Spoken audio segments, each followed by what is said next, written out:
बिस्मिल्लाहिर्रहमानिर्रहीम। अस्सलाम वालेकुम। पाकिस्तान के नए आर्मी चीफ की तैनाती का दिन आ गया है और दस्तखत बस होने जा रहे हैं और अगले चंद घंटों के बाद आपको पाकिस्तान के नए आर्मी चीफ का गालिबन पता चल जाएगा। शहबाज शरीफ को इस वक्त समरी मौसूल हो चुकी है। पाकिस्तान के टॉप लेवल के जितने जर्नैल हैं वो इस वक्त लिस्ट में है।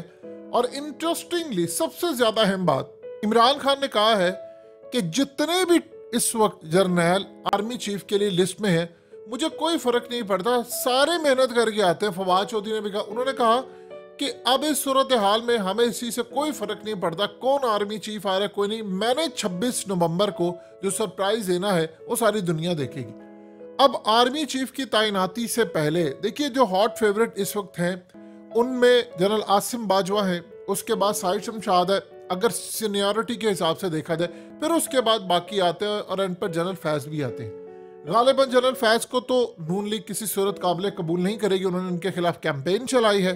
लेकिन आर्मी चीफ की तैनाती से पहले पहले बहुत ज्यादा वाकयात हो गए। मिसाल के तौर पर अब अहमद नूरानी ने एक स्टोरी ब्रेक की है जो पाकिस्तान के मौजूदा आर्मी चीफ के हवाले से है। उन पर उन्होंने इल्ज़ाम लगाया कि उनकी फैमिली ने पैसे खाए और ये वो सारे। इस पर अभी तक जाहिर सी बात है, उन्होंने अपनी स्टोरी में लिखा है कि उन्होंने ISPR से रब्ता करने की कोशिश की, कोई जवाब नहीं आया। माजी के अंदर अहमद नूरानी ने आसिम बाजवा के ऊपर जो करप्शन की स्टोरी की थी, जिसमें उन्होंने पापा जोन्स और काफ़ी अरबों डॉलर्स की उन्होंने कहा कि इन्होंने करप्शन की है, लेकिन उस वक्त मामला ये था कि PTI के लोगों ने उस स्टोरी को काउंटर कर लिया था। अब चूंकि आप जानते हैं कि PTI वालों का मामला बिल्कुल ही अलग है, यानी इस वक्त जो सूरत हाल है वो एंटी एस्टैब्लिशमेंट हुए, तो उन्होंने इस जो नई स्टोरी आई है इसका दिफा करने से मुकम्मल इनकार कर दिया है।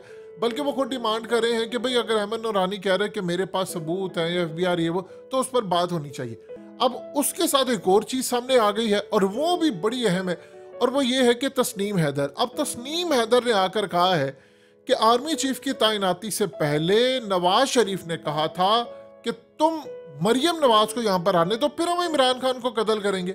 अब यहां पर इस बंदे के बारे में कहा जा रहा है दो तरह की राय। PTI वाले कह रहे हैं कि भाई इतना ज्यादा अहम बंदा नहीं है, असल किरदारों को छुपाया जा रहा है, या आधी स्टोरी बताई जा रही है कि आधे ये लोग शामिल थे, आधे कहीं और पे मामला हुआ। अब इसके बारे में नून लीग वाले कहते हैं कि जी इसको PTI ने लॉन्च किया, फलाने ने लॉन्च किया। वो कह रहे हैं कि जी मैं सबूत लेकर आया हूं, मैंने स्कॉटलैंड यार्ड तक को कह दिया है। उन्होंने कहा तुम्हारी जान को खतरा है क्योंकि तुम एक्स प्राइम मिनिस्टर के खिलाफ जा रहे हो, लिहाजा इस सूरत हाल में हम तुम्हारी प्रोटेक्शन करेंगे। और उन्होंने कहा इसका मामला भी चूंकि आर्मी चीफ की तैनाती का वर्ड यूज हुआ है, तो उन्होंने कहा कि नवाज शरीफ ने कहा था मरियम को यहाँ पर रहने दो और फिर उसके बाद हम करेंगे। अब आप ये देखेंगे कि इस सूरत हाल में ये बंदा कह रहा था कि किसी भी तरह से इमरान खान को मारना। सवाल यहाँ पर इसके बारे में भी बहुत ज्यादा खड़े हो जाते हैं कि कहीं देखिए दो चीजें यहाँ पर अहम है। जो भी मामला है वो नवाज शरीफ ने ये बात कही है या नहीं कि अब अदालत के अंदर फौरी तौर पर इमरान खान को जाना पड़ेगा और अपने बंदे वहां पर भेजकर फौरी तौर पर इसका केस खुलवा दे, क्योंकि मरियम ने अभी रिएक्शन के तौर पर प्रेस कॉन्फ्रेंस करनी है और वो आर्मी चीफ की तैनाती का वेट कर रही है। उस वेट के बाद ये मामला आगे जाएगा और उसने हो सकता है शहबाज शरीफ के खिलाफ भी मरियम नवाज प्रेस कॉन्फ्रेंस कर देगी, ये भी आप ज़हन में रखिए। तो मामला यहाँ पर इस तरह से आ रहा है कि काफी सारे इवेंट्स हो रहे हैं आर्मी चीफ की तैनाती से पहले, लेकिन बात वो अहम है जो हारून रशीद ने जिसकी तरफ पॉइंट आउट किया है कि देखिए जो भी अब नया आर्मी चीफ आया है, उन्होंने कहा कि फौज एस्टैब्लिशमेंट ने तौबा कर लिया कि उन्होंने इलेक्शन में अब किसी को सपोर्ट नहीं करना। जो सूरत हाल पिछले 6 महीने में हो चुकी है, नया आर्मी चीफ चाहेगा कि वो चीज़ों को स्टेबल करे और आगे लेकर चले।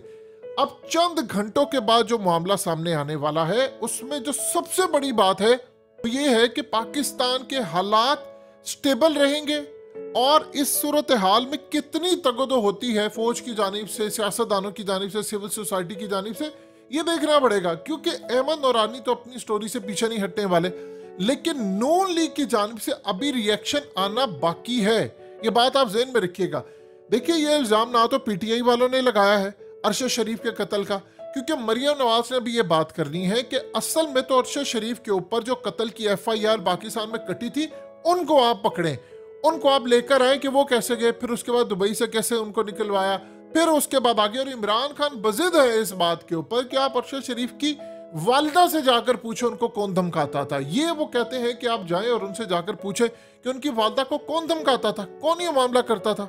तो यहाँ पर चीजें बिल्कुल मिक्स हैं। देखिए इसका हल क्या है? इसका सबसे बेहतरीन हल है कि यहाँ पर गैर जानिबदार जो इंक्वायरी है, नए आर्मी चीफ जो आते हैं वो आकर गैर जानिबदार इंक्वायरी करे, उसमें जो भी मुलविस हो, चाहे इमरान खान के नामजद करदा लोग मुलविस हो या ना हो, ये तमाम के तमाम इनके खिलाफ कार्रवाई होनी चाहिए। और जब तक आप साफ शफाफ लोगों के सामने नहीं आएगा, उंगलियां उठती रहेंगी। ये बात आप ज़हन में रखिएगा। मिसाल के तौर पर हारून रशीद ने अब ये बात की, उन्होंने कहा कि पाकिस्तान की फौज ने एक सर्वे करवाया है और उस सर्वे के मुताबिक उन्होंने सवालात पूछे आजम सवाती के हमले का, फिर अशर शरीफ के कत्ल का और इमरान खान पर हमले का।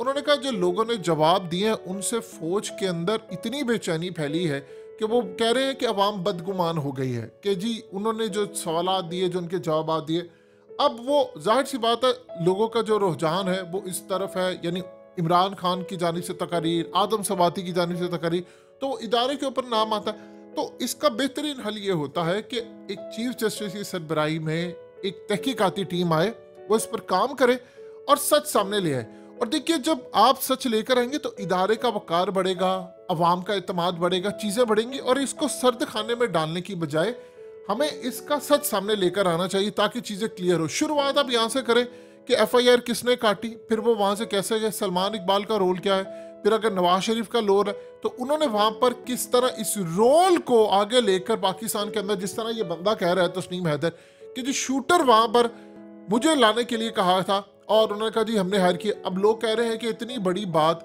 कोई अपने ऑफिस में बैठकर तो नहीं करेगा। अगर ये ऐसी सूरत हाल है तो क्या ऑफिस में बैठकर जो बात होती है तो उस पर वहाँ पर डिवाइसेस नहीं लगी हो सकती? क्या बैरूनी ममालिक की एजेंसियां ने इसको सुन रही होती?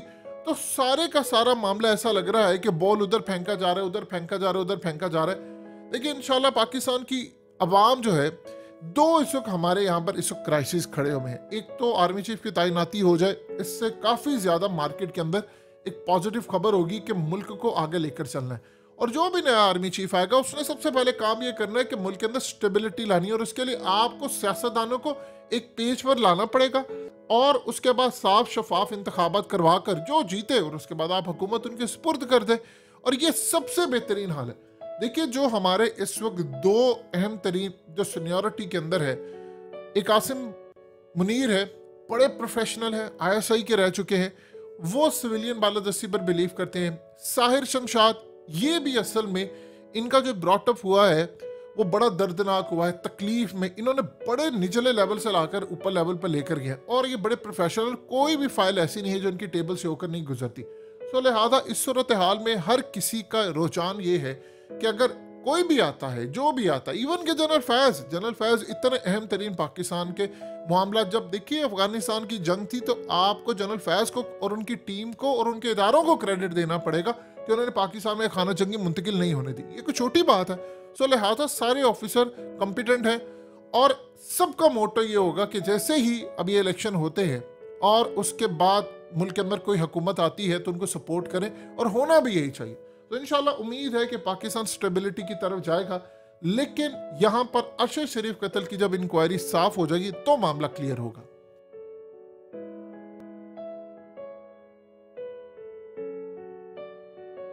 हकीकत टीवी को सब्सक्राइब करना मत भूलें, वीडियो को लाइक करें, शेयर करें और कमेंट सेक्शन में अपनी राय का इजहार ज़रूर करें।